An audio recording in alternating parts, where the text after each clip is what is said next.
Welcome to The Explainer. Let's jump straight into it, because today we are unpacking a really fascinating geopolitical web. We're going to map out historian Victor Davis Hanson's recent analysis of the global domino effect triggered by the 60-day mark of the US-Iran conflict. Whether you lean left, right, or center politically, objectively mapping out these strategic arguments is absolutely the best way to understand how a localized conflict in the Middle East can send massive shockwaves across the entire globe. Here is our roadmap for today. We'll start at the epicenter, the squeeze on Iran. Then, we'll track the ripples outward to shifts in global oil, China's geopolitical calculus, Russia's strategic limitations, the European response, and finally, the U.S. domestic impacts. All right, let's dive into Section 1, the squeeze on Iran and assessing the 60-day mark. So the nature of this entire conflict has fundamentally transformed from a traditional military clash into a suffocating economic siege. Consider this massive figure for a second. $500 million. That is the estimated revenue Iran is bleeding every single day. Because of this severe squeeze, their oil storage facilities are going to hit absolute critical capacity in just a week or two. Once that happens, they face a terrible choice. They either stop pumping entirely, which means the wells can literally collapse, or they desperately build new storage facilities, which just become giant, easily spotted targets. They are truly pushed right to the economic brink. This brings up a really vital contrast in the current standoff. Hanson argues that the military problem is essentially resolved. This isn't like the Marines going into Fallujah or fighting in the Helmand province. The military capabilities have been neutralized. What actually remains is purely a political problem.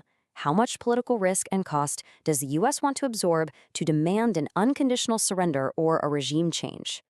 The core reason the U.S. is holding the cards right now is that the original, limited pre-war agenda has pretty much already been met.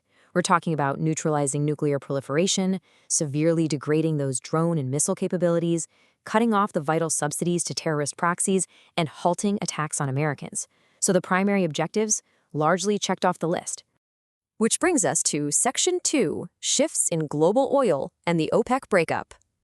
Okay, when you economically squeeze a major oil producer like Iran, it completely upends global energy markets.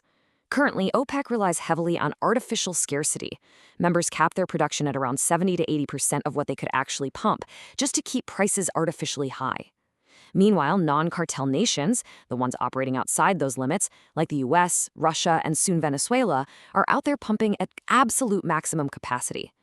With prices sitting this high, the analysis suggests countries within OPEC, specifically places like the United Arab Emirates and potentially Oman, might just decide to eye the exit door. They could leave the cartel entirely to cash in by pumping at 100%. And that creates a massive strategic domino effect. If individual countries exit OPEC to cash in, oil production drastically increases worldwide. Consequently, Step 3, global oil prices are going to drop.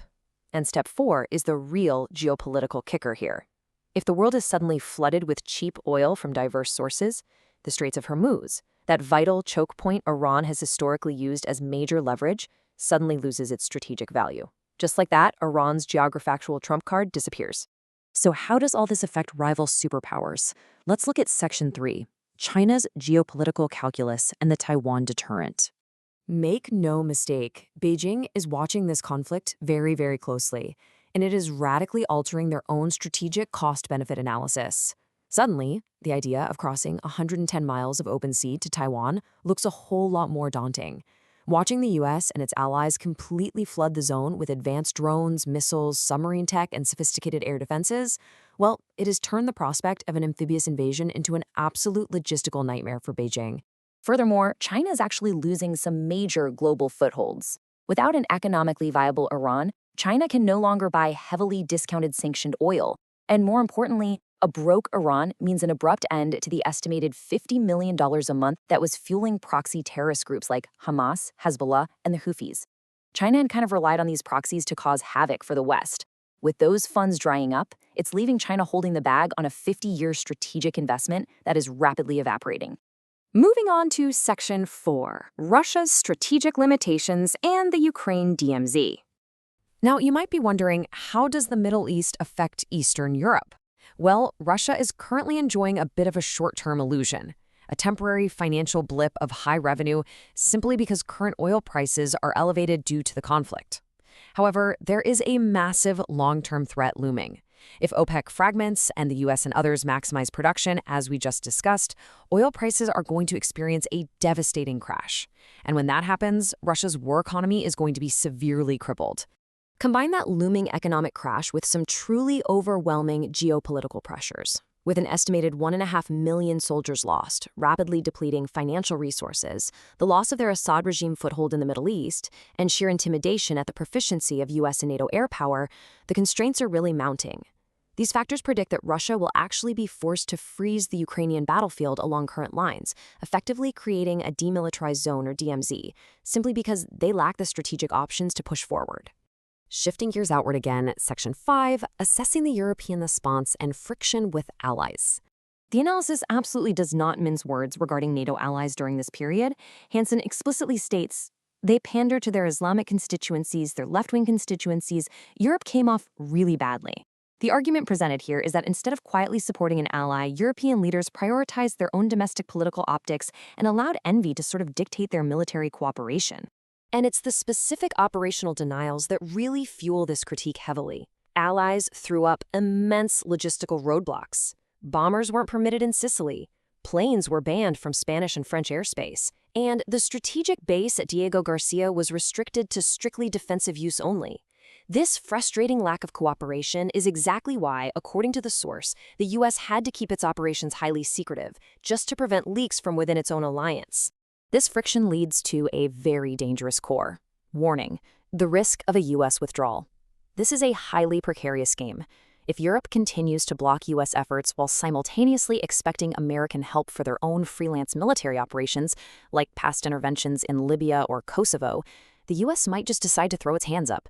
They could tell Europe to settle its own problems, choosing instead to rely strictly on ad hoc coalitions of the willing. Finally, let's bring these global ripples back home for Section 6, U.S. domestic and historic impacts, and the 6-month horizon. Tracking this out on a 6-month horizon reveals a truly fascinating collision course. Right now, in the present, deregulation, tax cuts, and foreign investment policies are already in place. By July or August, those policies are slated to fully kick in, perfectly colliding with that drop in global oil prices we tracked earlier. The projected result? A rapidly strengthening economy fueled by super cheap energy, arriving exactly 6 months from now, literally right on the doorstep of the midterm elections. Ultimately, the analysis points to some massive, historic geopolitical shifts. It suggests the current tenure has effectively neutralized the spread of communism from Venezuela throughout Latin America and fundamentally neutralized threats in the Middle East in a manner that 7 prior presidents had only ever dreamed of but never actually accomplished. Which leaves us with one massive, lingering question to think about. If these geopolitical ripples truly reshape global energy markets, redefine traditional alliances in Europe, and fundamentally alter the capacities of rival superpowers like China and Russia, just as predicted, what exactly is the new world order going to look like when the dust finally settles? It's a fascinating puzzle. Thanks so much for joining me today to map it all out, and as always, keep learning.